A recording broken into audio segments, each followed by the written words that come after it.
मुस्लिम समाजातील आमच्या सगळ्या संघटनातले लोक आपले मतभेद बाजूला ठेवून बिचाऱ्यांनी मला खऱ्या अर्थाने इतकी साथ दिली। आमच्या मतदारसंघातील किंवा नगर शहरातील सगळे मुस्लिम एक उठले, सगळ्या माझा विजय हा निस्ता या सर्व महाविकास आघाडी असून माझ्या सर्व शेतकरी बांधवाचा यामध्ये खऱ्या अर्थाने विजयामध्ये वाटा आहे। मी आवर्जून या ठिकाणी एका गोष्टीचा उल्लेख करू इच्छितो। आयुष्यभर मी जेवढ्या निवडणुका लढल्या एकाही निवडणुकीमध्ये मला मुसलमान समाजाला मदत केली नव्हती, परंतु कालच्या लोकसभेच्या निवडणुकीत मुस्लिम समाज मला या लोकसभेच्या निवडणुकीत म्हणून मी मुसलमान समाजाचे मागासवर्गीयांचे आवर्जून आभार का मानले की ते कधी मला न मिळणारे यावेळेस मोठ्या प्रमाणात मला मिळालं। म्हणजे मुसलमानांना तर मराठा समाज हिंदू मतापेक्षा मी पुढे जाऊन काम केलं। त्याचे बी आभार मानतो की त्यांच्यामुळे मी मला मोठा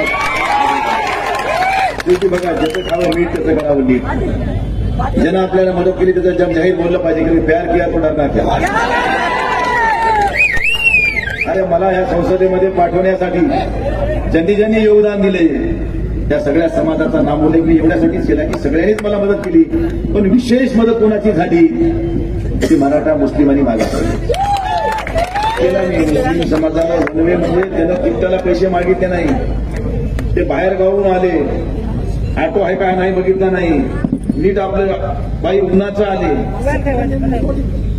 पैसे कोण नाही घेतले, पैसे बद्दल नाही घेतले, पण त्यांनी स्वाभिमानानं मतदान केलं, त्याच्याबद्दल त्यांचे आभार। ज्या धर्मापुरी गावामध्ये एवढं मोठं मतदान झालं मुस्लिम आहे या सर्व समाजात सुद्धा आणि आणखी बरेच आहेत। उदाहरण सांगतो, पहिल्या दिवसापासून मी धर्मापुरी बोलतोय, त्या गोष्टीमध्ये सामाजिक समीकरण जर बघितलं तर मुस्लिम समाजाने सुद्धा मला एवढी टोकाची मदत केली की खूप खूप डोक्यावर घेतलं। मराठा समाजाने मला किंबहुना कुठं सोडलं, पण मुस्लिम समाजाने मला कुठेही सोडलेलं नाहीये।